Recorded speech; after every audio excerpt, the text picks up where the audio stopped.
नमस्कार, मैं रवीश कुमार। जिस प्रधानमंत्री के नेतृत्व में दूसरे दलों के भ्रष्टाचार के आरोपी बीजेपी में जमा हो रहे हैं, उनका हर रैली में यह कहना कि वे भ्रष्टाचार से लड़ रहे हैं, इससे बड़ा झूठ क्या हो सकता है। बात केवल प्रफुल्ल पटेल की नहीं है, बात उनकी भी है जो ईडी सीबीआई के केस के बाद भागे भागे बीजेपी में आ गए। पीएम के बयान पर कितना हंसते होंगे ऐसे लोग। क्या रैली में सामने बैठी जनता को पता है कि मंच से प्रधानमंत्री भ्रष्टाचार मिटाने की नहीं, भ्रष्टाचारियों को अपनी पार्टी में मिलाने की बात कर रहे हैं। उनके लिए भ्रष्टाचार से लड़ाई का मतलब है विपक्ष के नेताओं के पीछे ईडी छोड़ दो और वो अपने आप भागे भागे बीजेपी में आ जाएंगे। अभी तक घोटालेबाज पकड़े जाते थे तो जेल जाते थे, उन्हें कोई पार्टी अपने में शामिल नहीं करती थी। मगर बीजेपी ने अलग ही माफीनामा स्कीम शुरू कर दी है। ईडी की जांच शुरू होती है, जेल जाते हैं और फिर ये लोग बीजेपी में आ जाते हैं। इस वीडियो को पूरा देखिए, देख लीजिए, समय तो बचा नहीं है। जो सत्यानाश होना था वो अब तक हो चुका है।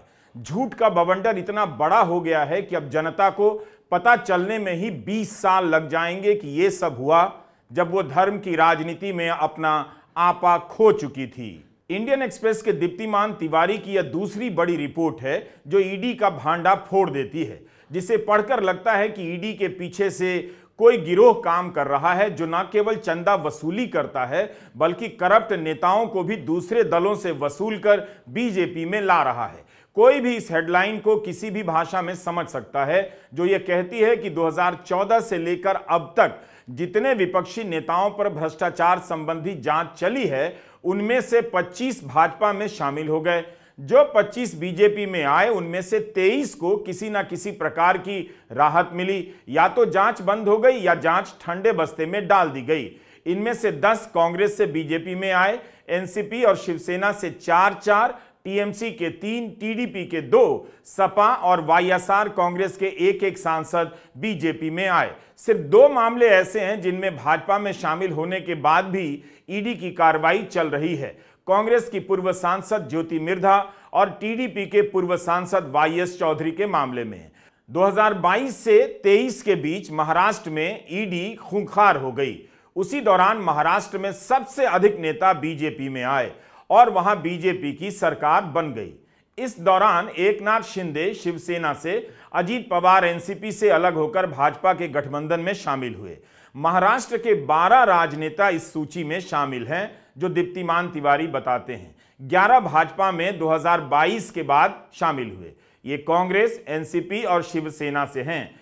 एक तरह से इन जांच एजेंसियों की कार्रवाई के बाद महाराष्ट्र की क्षेत्रीय पार्टियां खत्म सी हो गईं, छिन्न भिन्न कर दी गईं। शिवसेना और एनसीपी का सिंबल भी कोई और ले गया। अब पता चल रहा है कि ईडी के जरिए बीजेपी ने किस तरह से अपने लिए राजनीतिक मैदान साफ किया है। कांग्रेस अध्यक्ष मल्लिकार्जुन खड़गे ने अपने घर पर प्रेस कॉन्फ्रेंस की थी और उसमें बताया था कि बीजेपी में 400 से अधिक विधायक दूसरे दलों से शामिल हुए हैं।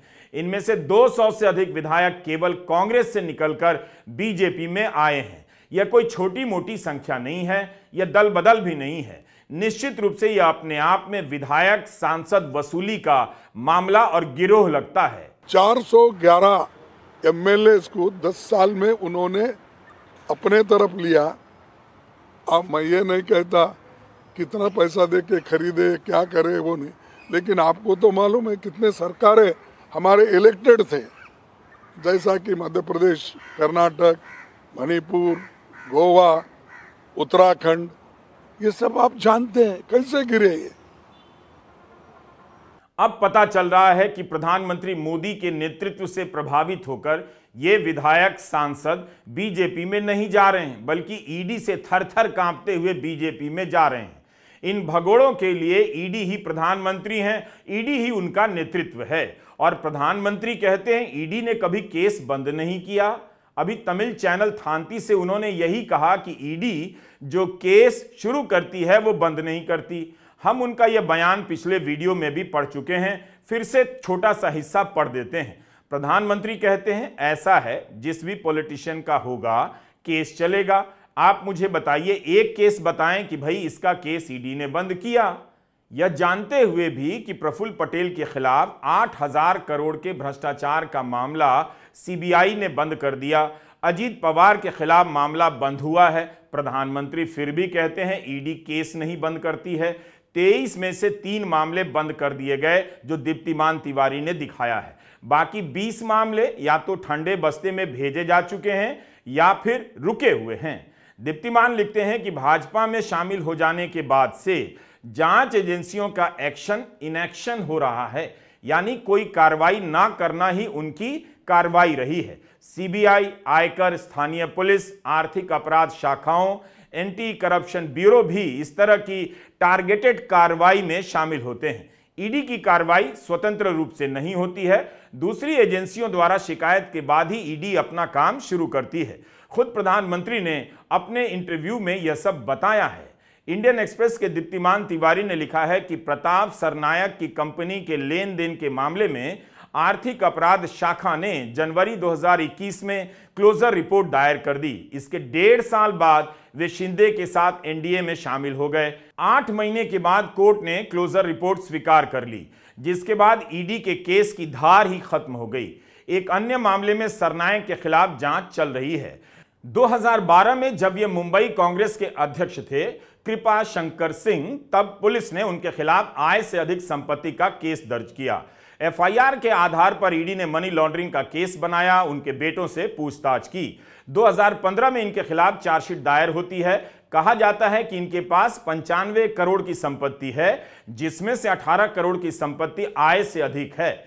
चार्जशीट बिना विधानसभा स्पीकर की मंजूरी के दाखिल की गई थी, इसलिए कोर्ट द्वारा डिस्चार्ज कर दी जाती है। सितंबर 2019 में कृपा शंकर सिंह कांग्रेस से इस्तीफा देते हैं, 2 साल बाद भाजपा में शामिल हो जाते हैं। आज की तारीख में ईडी का यह केस इनफ्रक्चुअस हो चुका है, निष्फल हो गया है।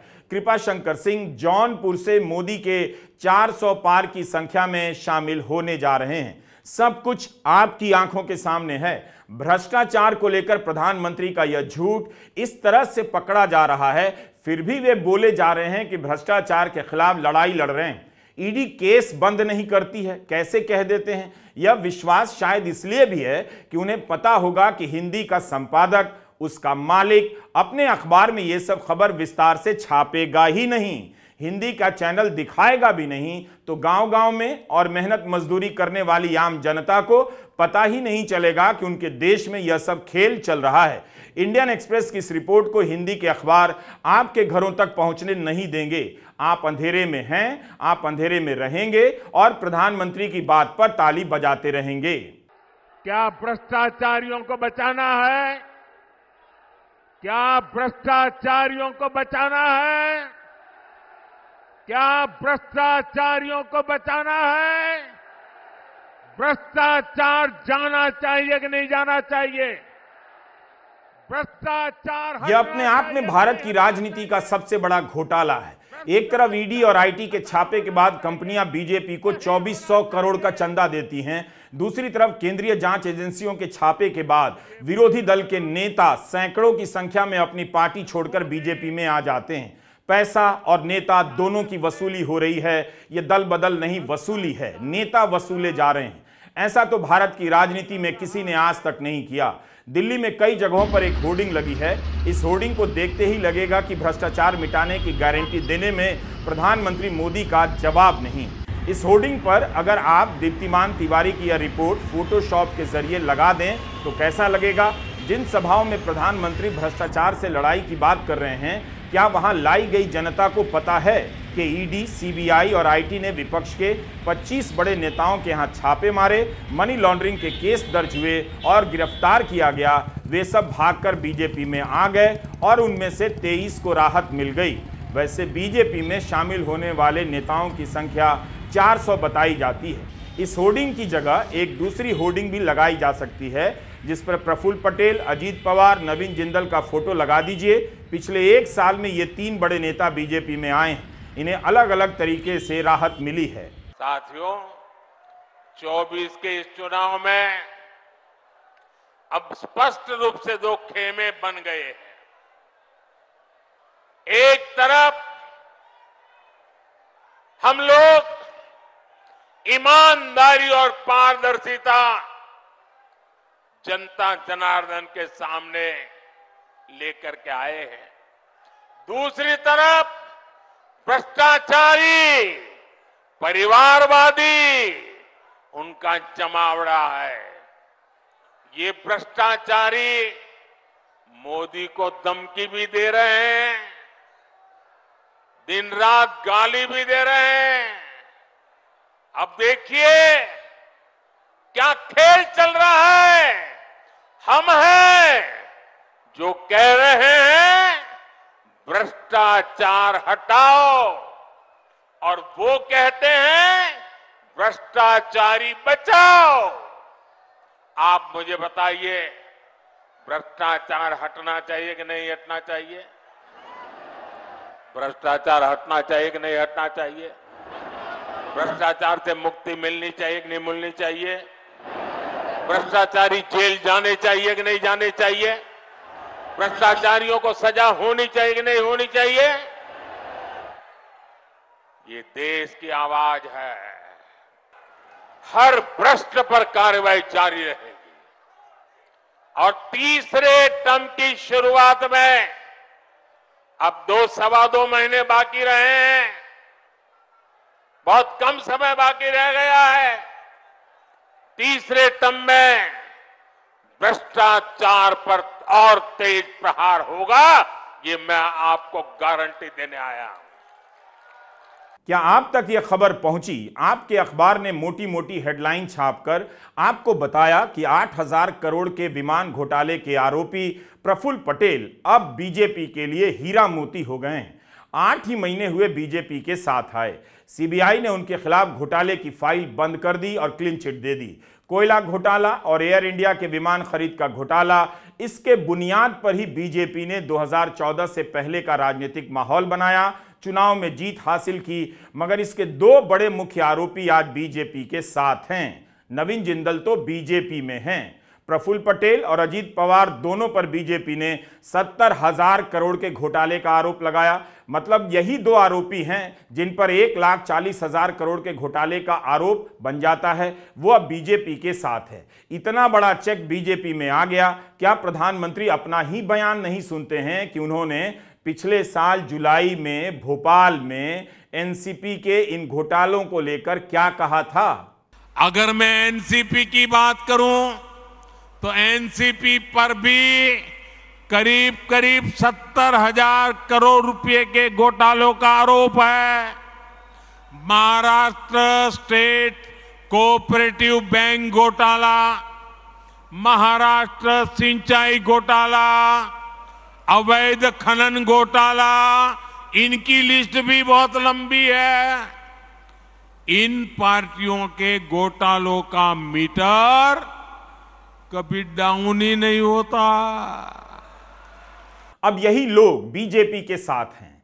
अजीत पवार, प्रफुल्ल पटेल बीजेपी के साथ जाकर ईमानदार हो गए। जनता धर्म का कटोरा लेकर बैठी है या देखने समझने के लिए तैयार ही नहीं कि उसके साथ कितना बड़ा छल हुआ। कम से कम यही सवाल कर लेती कि केवल भ्रष्टाचारी ही बीजेपी के साथ आए हैं या 1,40,000 करोड़ का चेक भी साथ लाए हैं। वैसे 2G घोटाला भी एक बड़ा मुद्दा था, लेकिन चंदे का धंधा घोटाले में यह रिपोर्ट आई तो सही कि सैटेलाइट स्पेक्ट्रम की नीलामी होनी थी, मगर नीलामी नहीं हुई। नीलामी की प्रक्रिया समाप्त कर दी गई और जैसे ही समाप्त हुई, एयरटेल भारती ने नीलामी हटाने से पहले और बाद में बीजेपी को 150 करोड़ का चंदा दे दिया। उसके बाद एयरटेल के समूह की कंपनी को स्पेक्ट्रम के लिए अप्लाई करने का लाइसेंस मिल जाता है। लेकिन यह खबर भी आप तक मोटी मोटी हेडलाइनों के साथ नहीं पहुंची होगी। आपके अखबार और चैनल ने आपके साथ धोखा किया है। खुद बीजेपी ने आरोप लगाया था कि जब प्रफुल्ल पटेल नागरिक विमानन मंत्री थे 2005-06 के बीच, तब एयर इंडिया और इंडियन एयरलाइंस के लिए 111 विमान खरीदने का करार हुआ। विमान की जरूरत नहीं थी, मगर रिश्वत की लालच में यह खरीद की गई और 70,000 करोड़ का घोटाला हुआ। प्रफुल्ल पटेल को लेकर तब के मीडिया और आज के गोदी मीडिया ने अनगिनत रिपोर्ट की है। लेकिन जब क्लीनचिट की खबर आई, सीबीआई के जांच बंद करने की खबर आई, तो बहुत साधारण तरीके से इन खबरों को निपटा दिया गया। पुरानी खबरों और आरोपों का विस्तार से वर्णन नहीं किया गया। जनता को याद ही नहीं दिलाया गया कि उसे किस तरह से बेवकूफ बनाया गया है। क्या प्रफुल्ल पटेल इतने लोकप्रिय नेता हैं कि उनके बिना बीजेपी को 400 सीट नहीं आएगी, इसलिए चुनाव शुरू होने के बाद सीबीआई ने उनके खिलाफ ये जांच बंद कर दी? क्या बीजेपी ने इस बात के लिए देश से माफी मांगी है कि उसने 2011 के साल से एयर इंडिया और इंडियन एयरलाइंस के लिए खरीदे गए विमानों को लेकर 70,000 करोड़ के घोटाले के आरोप लगाए हैं? बार बार प्रफुल्ल पटेल का नाम लिया है, कई बार संसद में चर्चा के लिए नोटिस दी, बीजेपी के नेताओं ने अनगिनत प्रेस कॉन्फ्रेंस किए। अब उस घोटाले का चेहरा यानी प्रफुल्ल पटेल करप्ट से ईमानदार हो गए, एनसीपी के रास्ते बीजेपी के पार्टनर हो गए। हम 2011 के एक प्रेस कॉन्फ्रेंस का वीडियो दिखाना चाहते हैं। बीजेपी के नेता राजीव प्रताप रूडी कितनी गंभीरता से बता रहे हैं। तब तो विपक्ष के पास न जाने कहां से डॉक्यूमेंट भी मिल जाता था। आज चुनावी चंदे का सारा दस्तावेज सामने है, मगर कोई अखबार छापता तक नहीं। लेकिन आप इस हिस्से को जरूर सुनिए। और मैं आज आपको एक कागज भी सर्कुलेट करूंगा, क्योंकि कहीं ना कहीं एक जिम्मेवारी तय करनी है। और मैं अपने मित्र श्रीकांत जी से कहूंगा कि जो वो अंतिम निर्णय था, हम जानते हैं कि शुरू में ये तय हुआ था कि एयर इंडिया के लिए 18 विमान खरीदे जाएंगे 2004 में, जिसमें 18 छोटे विमान और 10 मीडियम कैपेसिटी के विमान खरीदे जाने थे 2004 में। और ठीक एक वर्ष के भीतर ये 28 की संख्या बढ़ करके, मैं फिर से दोहराना चाहूँगा कि एक वर्ष के भीतर 28 की संख्या बढ़कर के 68 हो गई। और उसमें 53 विमान फर्म बेसिस पर, जो बहुत महत्व रखता है क्रय के लिए, और 15 विमान खरीदे जाने थे ऑप्शनल बेसिस पर। किस आधार पर एक समिति ने, और वो समिति किसकी अध्यक्षता में थी वो मैं बताना चाहूँगा। ये समिति जो एम्पावर्ड ग्रुप ऑफ मिनिस्टर्स था, this was headed by mister Chidambaram, then as the finance minister. और मैं आपको ये आज प्रधानमंत्री कार्यालय का एक पत्र, जिसमें उन्होंने भी इसे अनुमोदित किया है, और उसके साथ पूरे उस बैठक के मिनट्स, और मैंने उसके नीचे जो एक सेंटेंस है मात्र, air India will place the entire order for 68 aircraft with Boeing on firm basis. In what capacity did the EGOM have the authority to increase the vendor's order, to give the entire order A, to take the numbers from 28 to 68, B, to confirm what was proposed by Air India as an optional basis? ये एक बड़ा सवाल है जिसमें, और इसमें चिदम्बरम साहब का हस्ताक्षर है और चिदम्बरम साहब और प्रधानमंत्री जी की सहमति है। कहीं ना कहीं इस बात का जवाब चिदम्बरम साहब को भी देना पड़ेगा कि आखिर में यह निर्णय किस प्रकार से हुआ, क्योंकि एयर इंडिया ने इतने विमानों की खरीदारी की मांग नहीं की थी। सीएजी ने मुख्य तौर पर अपने प्रतिवेदन में 3 विषय कहे। एक, उन्होंने टिप्पणी की है मर्जर पर, जो एयर इंडिया और इंडियन एयरलाइंस का मर्जर किया गया। उस पर उन्होंने स्पष्ट रूप से कहा था कि किस आधार पर सरकार ने यह निर्णय लिया कि एयर इंडिया और इंडियन एयरलाइंस का मर्जर किया जाए, आज तक किसी को नहीं समझ में आया। दूसरा विषय जो सीएजी ने उठाया है वो है कि आखिर इतने बड़ी संख्या में विमानों की खरीद क्यों की गई, जब सबको पता था कि इतनी बड़ी आवश्यकता नहीं है। तो आखिर में इंडियन एयरलाइंस और एयर इंडिया मिलाकर के लगभग 125-15 जहाज़ों की क्रय क्यों की गई। और मैं फिर आपको स्मरण दिलाना चाहूँगा कि जो इंडियन एयरलाइंस का परचेज था, जो अर्स्टवाइल इंडियन एयरलाइंस, उस परचेज की कीमत मात्र 8,000 करोड़ थी, और जो एयर इंडिया का था, जिसे 28 से बढ़ा के 68 किया गया, इसकी कीमत 40,000 करोड़ रुपया था। तो ये भी अपने आप में है। उसमें यह भी टिप्पणी की गई है कि आखिर आधार क्या था कि जब एयर इंडिया और इंडियन एयरलाइंस को मर्ज किया जाना था, तो वैसे स्थिति में दोनों कंपनियों के विमान अलग अलग क्यों खरीदे गए, इसके भी सवाल का जवाब सरकार ने नहीं दिया है।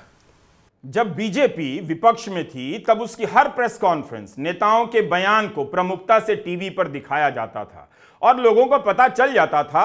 अगर उसी अनुपात में प्रफुल्ल पटेल को मिली क्लीन चिट की खबरें आज छपती, सवाल होते, मीडिया याद दिलाता कि तब क्या क्या कहा गया था, तो जनता को कुछ तो पता चलता। पब्लिक को कुछ पता है नहीं और जनता जनता बने घूम रही है कि हम जनता हैं, जनता सब जानती है। यह सारी खबरें 2017 के साल की हैं। तत्कालीन चीफ जस्टिस JS केहर की बेंच का आदेश था जिसमें आज के चीफ जस्टिस DY चंद्रचूड़ भी शामिल थे। मामला था 70,000 करोड़ के 111 विमानों की खरीद में गंभीर गड़बड़ियां की गई हैं। इसके अलावा पटेल ने एयर इंडिया को 1,000 करोड़ का बायोमेट्रिक सिस्टम खरीदवाया। कोर्ट ने कहा कि 6 महीने के भीतर जांच हो और देखा जाए कि तथ्य क्या हैं। सुप्रीम कोर्ट ने प्रशांत भूषण की याचिका पर आदेश दिया कि CBI इस मामले में अपनी जांच 6 महीने के भीतर ही पूरी करे। जब यह खबर आई कि कनाडा की अदालत ने भारत के विमान मंत्री को रिश्वत देने के मामले में एक व्यक्ति को सजा सुनाई है, तब मीडिया के कई अखबारों और चैनलों ने इस खबर को काफी विस्तार से दिखाया था, छापा था। यह हिंदू बिजनेस लाइन की रिपोर्ट है। लिखा है कि इंडो कैनेडियन मूल के बिजनेसमैन नजीर करिगर ने प्रफुल्ल पटेल के सहयोगी को $2.5 लाख यानी भारतीय रुपए में 2 करोड़ की रिश्वत दी है। CBI ने कनाडा से इसकी जानकारी मांगी थी। अखबार ने यह भी लिखा है कि बायोमेट्रिक सिस्टम का टेंडर 2006 में निकला था। नजीर करिगर ने मुंबई पुलिस कमिश्नर हसन गफूर के जरिए प्रफुल्ल पटेल से मुलाकात की और कथित रूप से रिश्वत दी। यह सब इस अखबार में छपा है। रफाल मामला भी इसी टाइप का है। भारत में क्लीन चिट की घोषणा हो गई है, मगर फ्रांस की अदालत में अभी भी इसकी सुनवाई चल रही है, जांच चल रही है। यह जी न्यूज पर विमान घोटाले की खबर है जिसे 2 एपिसोड में दिखाया गया था। इसे कोई देख ले तो लगेगा कि प्रफुल्ल पटेल से भ्रष्ट कोई है ही नहीं। आज वही प्रफुल्ल पटेल की पार्टी बीजेपी के साथ है। CBI ने केस बंद कर दी। तो कितने चैनलों पर इस तरह की रिपोर्ट चल रही है। 7 साल तक इस मामले में CBI ने जांच की। 8 महीने पहले प्रफुल्ल पटेल के बीजेपी के गठबंधन में जाते ही सब कुछ रफा दफा। लीज पर 70,000 करोड़ के विमान खरीदने का घोटाला बंद। आरोप लगा था कि जब विमान खरीदे जा रहे थे तब लीज पर लेने की जरूरत नहीं थी। 15 महंगे विमान खरीदे गए थे तब जब उन्हें उड़ाने के लिए पायलट तक नहीं था। अब यह सब इतिहास बन चुका है। 2019 में जब महाराष्ट्र विधानसभा के चुनाव चल रहे थे तब प्रधानमंत्री नरेंद्र मोदी इन्हीं प्रफुल्ल पटेल के बारे में इशारे में कहा करते थे कि वे 1993 बम धमाके के आरोपी इकबाल मिर्ची के साथ व्यापार करते हैं। इतना गंभीर आरोप लगाया हो और वह व्यक्ति आज बीजेपी के सहयोगी दल में है। क्या प्रधानमंत्री की बात भरोसे के लायक है? जिन लोगों ने इस पर भरोसा किया होगा उन्हें आज कैसा लग रहा होगा? ऐसा क्यों है जब पीड़ितों को न्याय देने की बात आती है तो कांग्रेस और उसके साथी आतंकियों का बचाव करने लगते हैं? 1993 में मुंबई बम धमाकों के घाव कभी भी मुंबई भूल नहीं सकता, महाराष्ट्र भूल नहीं सकता, हिंदुस्तान भूल नहीं सकता। धमाकों में मारे गए लोगों के परिवारों के साथ उस समय की सरकारों ने कोई न्याय नहीं किया। जिन लोगों ने हमारे अपनों को मारा वो भाग निकले और उसकी वजह अब खुलकर के सामने आने लगी है। ये लोग दोषियों को पकड़ने के बजाय उनके साथ मिर्ची का व्यापार कर रहे। व्यापार, कभी मिर्ची का व्यापार, कभी मिर्ची से व्यापार। मैं आज मुंबई के इस मंच से आप पूरे महाराष्ट्र के लोगों को आग्रह करूंगा, इन लोगों को पहचानिए, इनके दलों से सावधान रहिए। प्रधानमंत्री नरेंद्र मोदी जनता से बिना नाम लिए हुए इशारे में यही तो कह रहे हैं कि प्रफुल्ल पटेल से सावधान रहिए। और इधर प्रफुल्ल पटेल शरद पवार की पार्टी तोड़कर अजीत पवार के साथ चले आते हैं, जो बीजेपी के साथ महाराष्ट्र सरकार में साझीदार हैं। पर प्रफुल्ल पटेल को लेकर कैसी कैसी खबरें तब छपा करती थीं। ठीक 1 साल पहले की तो बात है। फरवरी 2023 में ईडी ने PMLA के तहत प्रफुल्ल पटेल की कई संपत्तियां जब्त की। ड्रग स्मगलर और 1993 बम धमाकों में आरोपी इकबाल मिर्ची के मामले में कार्रवाई के चलते वर्ली की सीजे हाउस में पटेल और उनके परिवार से जुड़ी 4 संपत्तियों को जब्त किया गया था। यह वर्ली की सबसे महंगी प्राइम प्रॉपर्टी बताई जाती है। प्रफुल्ल पटेल को 4 मंजिल खाली करनी पड़ी। इसी इमारत में इकबाल मिर्ची की भी 2 मंजिलें जब्त हुई हैं। ईडी की जांच इकबाल मिर्ची से जुड़े मनी लॉन्ड्रिंग के मामले में चल रही थी। इसी सीजे हाउस में अब ईडी ने अपना दफ्तर भी बना लिया है। प्रफुल्ल पटेल और अजीत पवार को अपनी पार्टी तोड़ने का इनाम मिल चुका है। अब यही लोग बीजेपी के साथ गठबंधन में हैं, सरकार में साझीदार हैं। अजीत पवार को बीजेपी जेल में डालना चाहती थी, अब वही पवार देवेंद्र फडणवीस के साथ उप मुख्यमंत्री हैं। इनका भी मामला देख लीजिए। हमें पता है कि वीडियो लंबा है, लेकिन पूरा देखिए तभी तो पता चलेगा कि कितना लंबा खेल आपके साथ हो गया है। एक्सप्रेस ने लिखा है कि जब महाविकास अघाड़ी की सरकार थी तब मुंबई पुलिस की आर्थिक अपराध शाखा ने अजीत पवार के मामले में अक्टूबर 2020 में क्लोजर रिपोर्ट दायर की। ईडी ने इसका विरोध किया। जब भाजपा की सरकार थी तब अक्टूबर 2022 में केस दोबारा खोला गया, मगर एनडीए में शामिल होने के बाद इस साल जनवरी में आर्थिक अपराध शाखा ने फिर से क्लोजर रिपोर्ट दायर कर दी और अजीत पवार और 70 अन्य को क्लीन चिट दे दी। मार्च 2024 में मुंबई पुलिस की आर्थिक अपराध शाखा ने कहा कि Maharashtra state cooperative bank case में तथ्यों की गलती के चलते आपराधिक केस दायर हुआ था। इस मामले में ईडी का केस आर्थिक अपराध शाखा की कार्रवाई पर ही आधारित था। शाखा द्वारा केस बंद किए जाने के बाद से ईडी का केस भी निष्फल हो गया है। ईडी ने कोर्ट में क्लोजर के मामले में इंटरवेंशन एप्लीकेशन डाली है। अजीत पवार पर 70,000 करोड़ के सिंचाई घोटाले का आरोप लगा, बीजेपी ने लगाया। अजीत पवार के खिलाफ भ्रष्टाचार के 9 मामले दर्ज हुए, लेकिन जैसे ही अजीत पवार 2019 में बीजेपी के साथ गए, सुबह सुबह उप मुख्यमंत्री पद की शपथ ली। एंटी करप्शन ब्यूरो ने सारे केस रद्द कर दिए। मीडिया में बयान छपा, इनका राजनीतिक घटनाओं से कोई संबंध नहीं।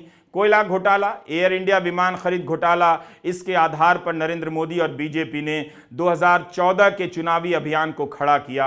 आज इस 2 बड़े घोटाले के 2 मुख्य किरदार प्रफुल्ल पटेल, नवीन जिंदल बीजेपी के साथ हैं। 2012-13 का भारत और उसका मीडिया बहुत अलग था। बीजेपी के हर बयान को खूब बढ़ा चढ़ाकर छापता था और अपनी भी खोजी रिपोर्ट करता था। जनता के बीच बात पहुंचती थी कि मनमोहन सिंह की सरकार भ्रष्ट है, जानी चाहिए, चली भी गई। यह भी बीजेपी का ही विज्ञापन है जो आपको इस होर्डिंग से नहीं पता चलेगा। हरियाणा बीजेपी के फेसबुक पेज पर यह सार्वजनिक सूचना दी गई है। कांग्रेस से भागकर बीजेपी में आए और कुरुक्षेत्र से बीजेपी के लोकसभा उम्मीदवार के बारे में सूचना है कि उन पर कोयला ब्लॉक घोटाले और मनी लॉन्ड्रिंग का केस चल रहा है। यही विज्ञापन कुरुक्षेत्र के अखबारों में भी छपा है। अब आप दोनों को अलग अलग रख कर देखिए, फिर पूछिए कि भ्रष्टाचारियों को कौन बचा रहा है, विपक्ष या प्रधानमंत्री नरेंद्र मोदी। कोयला घोटाले में आपका नाम ले रहे हैं लोग, ऐसे लोगों के लिए क्या जवाब है? कोई बात नहीं, ऐसा है जी, ये राजनीति में जो है लोगों को जो है हर तरह के सवाल पूछने का हक है उनका। आप लोगों का, जितने आप हमारे पत्रकार भाई हो, बहनें हैं, आप लोगों का पूरा हक है कि जो भी मन में आप लोगों के सवाल आए तो वो आप लोग जो है, आपका पूरा हक है, आप पूछ सकते हो। और मेरे पास जो है, मैं सब कुछ जो है खुली तरह से, मेरा जो जीवन है एक खुली किताब है, तो सब लोग जो है जानते हैं, आप सब पहचानते हो कि किसके मन में क्या है क्या नहीं है। हम बहुत ही सीधे साधे लोग हैं और भगवान की कृपा से, ईश्वर की कृपा से बाबूजी ने मेहनत की, हम सब ने भाइयों ने बहुत मेहनत की है और पूरे देश के अंदर आज जो है बहुत से कारखाने लगाए हैं जहाँ पर लाखों लोग रोज़गार पा रहे हैं। सरकार को जो है पिछले 20 वर्षों के अंदर लाखों करोड़ का हमने जो है टैक्स पे किया है। तो देश के निर्माण के अंदर जो है हरियाणा की भूमि से जन्म लेकर के हमने देश के लिए हमने बहुत काम किया है, हर क्षेत्र के अंदर काम किया है। इसलिए कोई भी जो काम करता है, कोई भी कई बार जो है कोई बातें उठा देते हैं, लेकिन अंत में जो है सच्चाई जो है सबके सामने आती है। तो मैं समझता हूँ कि सच्चाई जो है वो अब सबके सामने है। 10 साल से ज़्यादा हो गया। आरोप तो आप किसी के ऊपर कोई भी आप आरोप लगा सकते हैं, लेकिन मैं जानता हूं कि लोगों का मेरे ऊपर विश्वास है, न्यायपालिका के ऊपर हमारा विश्वास है और अंत में जो है मैं समझता हूं कि सब कुछ जो है ये लोगों को साफ हो जाएगा कि आपका, उनका भाई, उनका बेटा जो है बिल्कुल सही है और उसने कोई गलत काम नहीं किया। बस यही एक बयान है। सवाल भी ठीक से नहीं पूछा जाता है। स्थानीय पत्रकार भी क्या करें, कितना कुछ उनका दांव पर लगा होता है। बड़े बड़े चैनल और उनके एंकर झुक गए, ये किसके लिए जोखिम उठाएं। यही कारण है कि केस बंद होने के बाद प्रफुल्ल पटेल के घर के बाहर मीडिया नहीं गया और ना ही नवीन जिंदल के बाहर। इस तरह से भ्रष्टाचार और सिस्टम को सबके सामने मैनेज किया जा रहा है। कांग्रेस आज विपक्ष में है, जिसके खातों को आयकर विभाग ने जब्त कर दिया था। खाते से जबरन पैसा ट्रांसफर करा लिया। 1823 करोड़ का आयकर विभाग ने नोटिस भेज दिया। बात सुप्रीम कोर्ट तक पहुंची, तब जाकर आयकर विभाग ने बोला चुनाव तक सख्ती नहीं करेंगे। हालत यह हो गई है कि कांग्रेस अपनी प्रेस कॉन्फ्रेंस में वॉशिंग मशीन लेकर आ रही है ताकि मीडिया दिखाए, लोगों को पता तो चले, मगर सब कुछ आधा अधूरा छप रहा है, लोगों को पता तक नहीं चल रहा। अच्छी तरह दिखाइए, पढ़िए इस पे क्या लिखा है भाई, उधर भी दिखाइए, सब जगह मांग है इस मशीन की। देखिए इस मशीन की कितनी मांग है। अब इसके अंदर डालेंगे अरुण जी, अरुण जी अब डाल दीजिए, सबने देख लिया। देखना क्या बोल रहा है, बोलो प्रेस कॉन्फ्रेंस जी। अब देखिए इसके भीतर से बटन दबाओ ना, स्पिन वाला दबाओ, सारे बटन दबाओ और निकालो, देखो क्या निकलता है।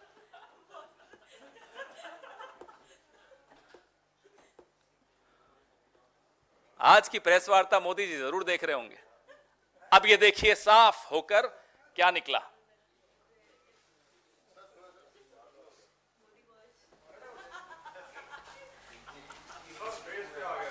कोई बात नहीं, मेरा फेस इंपॉर्टेंट नहीं है, ये टी शर्ट इंपॉर्टेंट है। देख लिया आपने।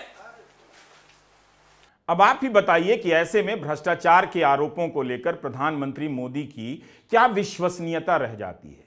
उन्हें अपनी विश्वसनीयता की परवाह है या नहीं, क्योंकि पता है शायद उन्हें कि मीडिया पहले की तरह सवाल नहीं कर पाएगा, जमकर दिखाएगा भी नहीं।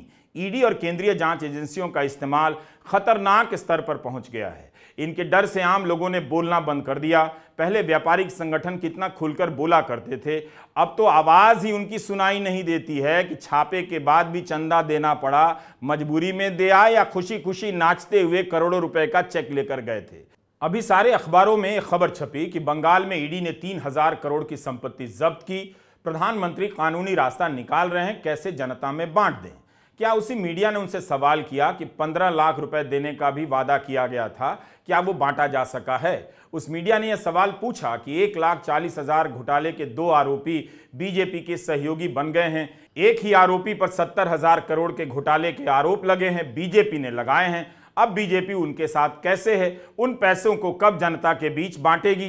दीप्तिमान तिवारी ने इंडियन एक्सप्रेस में बंगाल के संदर्भ में एक महत्वपूर्ण जानकारी लिखी है। शुभेंदु अधिकारी बीजेपी के अब सबसे बड़े नेता हैं, लेकिन जब तक तृणमूल में थे सबसे बड़े भ्रष्ट थे। जैसे ही बीजेपी में आए, केस ठंडे बस्ते में डाल दिया गया। आज शुभेंदु अधिकारी बंगाल में विधायक हैं, लेकिन सीबीआई 2019 से लोकसभा स्पीकर की मंजूरी का इंतजार कर रही है ताकि शुभेंदु अधिकारी के खिलाफ नारदा स्टिंग मामले में मुकदमा चलाया जा सके। बीजेपी को पता है कि यूट्यूब से ऐसी बातें ज्यादा से ज्यादा 40 लाख 50 लाख लोगों तक पहुंचेंगी, मगर गोदी मीडिया के चैनल और अखबारों से तो करोड़ों लोगों तक पहुंच सकती थी। एक बार वहां इन बातों को लेकर डिबेट बंद हो जाए, चैनल मैनेज हो जाएं, खोजी पत्रकारिता बंद हो जाए, जनता को किसी सूरत में पता ही नहीं चलेगा कि इतना बड़ा घोटाला हुआ। इतनी बड़ी संख्या में घोटालेबाजों को शामिल करने वाली भाजपा आज भारत की अकेली पार्टी हो गई है और जनता को बताया जा रहा है कि राम राज्य आ गया, राम का मंदिर बन गया है। जनता को क्या पता कि इस राम राज्य के सबसे बड़े लाभार्थी अजीत पवार और प्रफुल्ल पटेल हैं। नमस्कार, मैं रविश कुमार।